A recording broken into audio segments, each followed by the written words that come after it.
안녕하세요. 오랑캐는 누구를 말하는 것일까요? 동쪽 오랑캐라는 뜻의 동이로 불린 우리도 오랑캐일까요? 유목의 전설 19편은 우리가 흔히 야만족이라 칭하는 오랑캐에 대한 이야기입니다.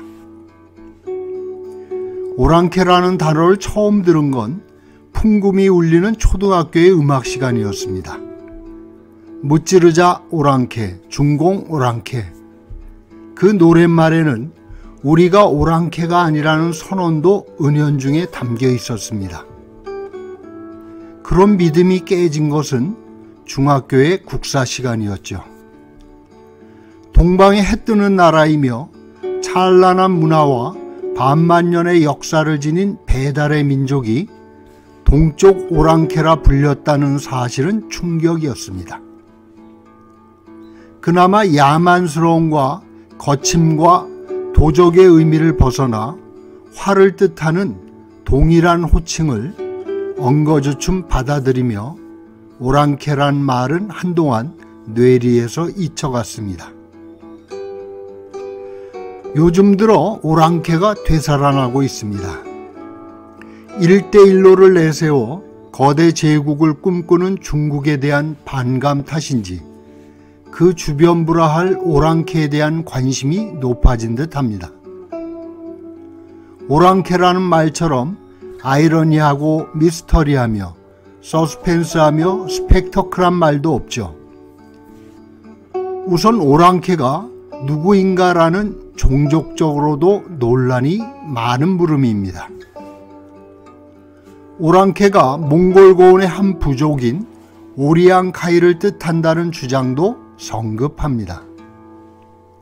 김기선의 한몽문화교류사라는 책에 소개되는 오리앙카이의 어원에 대한 설만도 자그마치 6이나 됩니다. 첫째, 예로부터 빈곤하고 궁핍하여 낡아해진 너덜너덜한 옷을 입고 사는 사람들이라는 의미의 몽골어 우랑카이에서 유래했다고 보는 설이다. 둘째, 전쟁에 임함에 있어 결연한 의지로 상호간 단합이 잘 된다는 의미의 몽골어 우리아에서 파생됐다고 보는 설이다. 셋째, 거칠은 바닷가에 일심동체로 노를 저어 항해를 하며 세파를 헤쳐나간다는 의미의 몽골어 우리아, 카이 두 감탄사가 합쳐져 우리앙카이가 되었다고 보는 설이다. 넷째, 오손족의 한 지파에서 유래했다고 보는 설이다. 다섯째, 브리아트어의 우란 이전에 즉 옛 주민을 뜻하는 우랑하에서 유래했다고 보는 설. 여섯째, 이마니시류에 의해 간도지방에서 채취된 오리앙이라는 여신 숭배와 개, 카이, 토템의 오리앙 하이시족의 족조 전승이다. 몽골 비사에 등장하는 오리앙 카이족은 보르지긴계 하라족과 가까이 지낸 것으로 기록되어 있습니다. 오논강 일대에 살던 하라족이 위구르 제국이 무너진 틈을 이용해 초원 지역으로 진입할 때 오리앙카이족도 함께한 듯합니다. 투르크계로 짐작되는 오리앙카이족은 북부의 산림지대에서 수렵으로 살던 부족으로 추정되는데 기후가 한랭해지며 남하한 듯합니다. 중국의 정주민들에겐 한데 몰아 오랑캐 취급을 받았지만 하라족은 허름한 옷을 입고 사는 가난한 오리앙카이족을 천대하였습니다. 철이 많은 산악지대에서 쇠를 캐고 다루는 기술이 뛰어난 오리앙카이족은 형편이 어려워지면 자식을 종으로 보내 입을 줄일 정도로 비난했다고 합니다. 이들이 하라족과 함께 하게 된 계기부터가 비극적입니다. 칭기즈칸 가문의 직계조상으로 알려진 보던차르는 형제들 사이에 바보 취급을 당했습니다. 아버지가 누군지 모른 채 태어난 막내 보던차르는 형제들에게 따돌려져 말도 제대로 못한 채 길을 펴지 못하고 살아갑니다.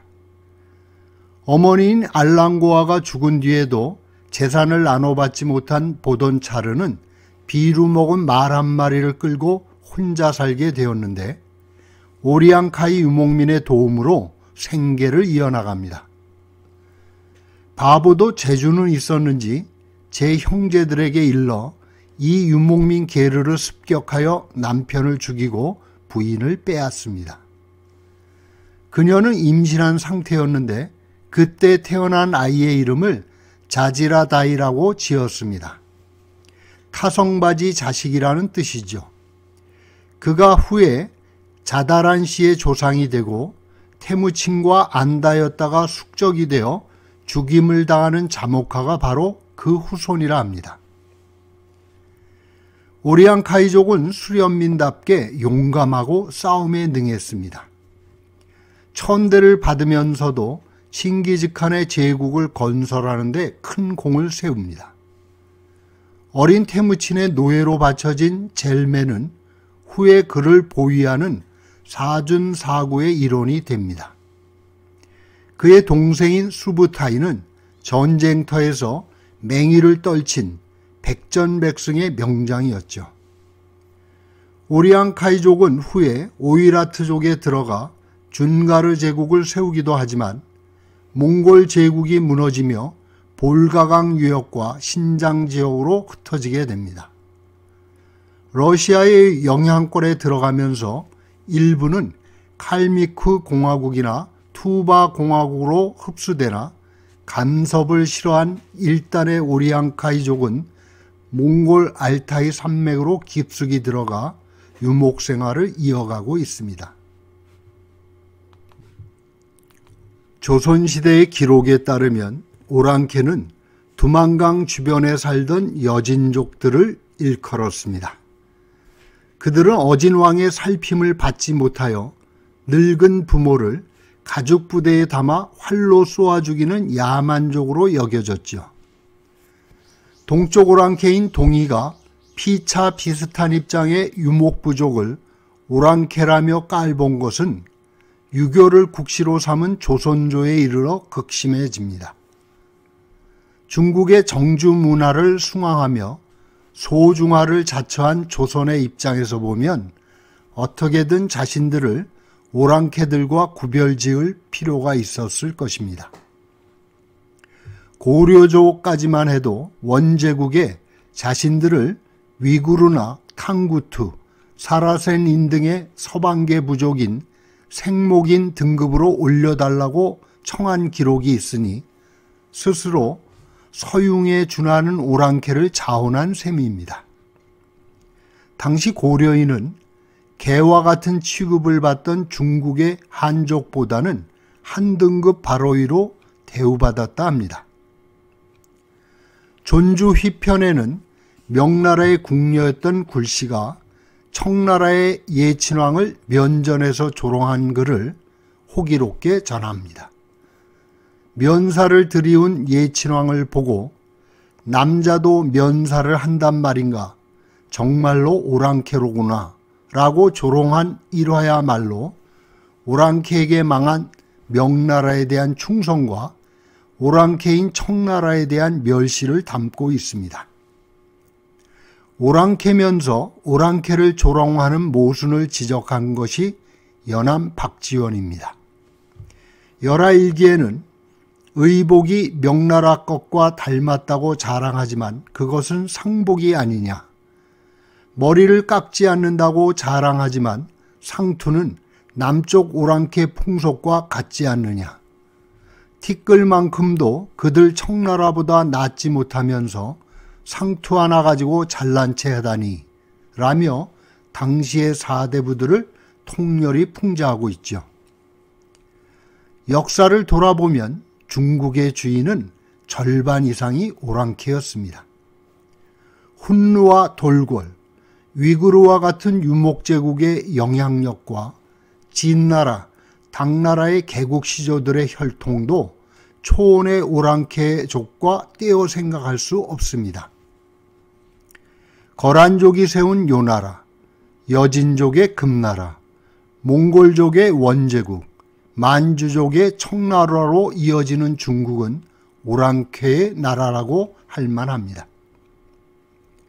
오랑캐의 입장에서 본다면 현실은 참으로 억울할 만합니다. 만만한 게 무엇이라고 욕되거나 좋지 않은 것은 죄다 오랑캐에게 돌리고 있으니 말입니다. 그 가운데서도 오랑캐의 원조로 몰린 오리앙카이족은 왜 나만 가지고 그러느냐고 따질만 합니다. 불세출의 영웅이라 칭송되는 칭기즈칸도 따지고 보면 오랑캐가 아닌가요? 이 전설적인 영웅이 토종 몽골계가 아니라는 설도 있습니다. 몽달비록의 저자인 조홍은 칭기즈칸이 큰 키와 붉은 얼굴, 수염이 많아 몽골인들과 다른 외모를 지녔다고 했습니다. 몽골 제국의 역사를 기록한 집사를 쓴 라시드 아띠는 예수게이의 후손들이 눈이 회색빛을 띠고 모발도 엷은색이었는데 검은색의 머리카락을 지닌 쿠빌라이가 태어나서 칭기즈칸이 놀랐다는 말을 전하고 있습니다. 최근 들어 돌연 등장한 오랑캐에 대한 관심이 반갑기도 하지만 자칫 그것이 성급한 선긋기가 아니기를 바랍니다. 진정한 오랑캐의 세계는 선이 아니라 면적인 융합과 소통에서 얻어지는 것이기 때문입니다.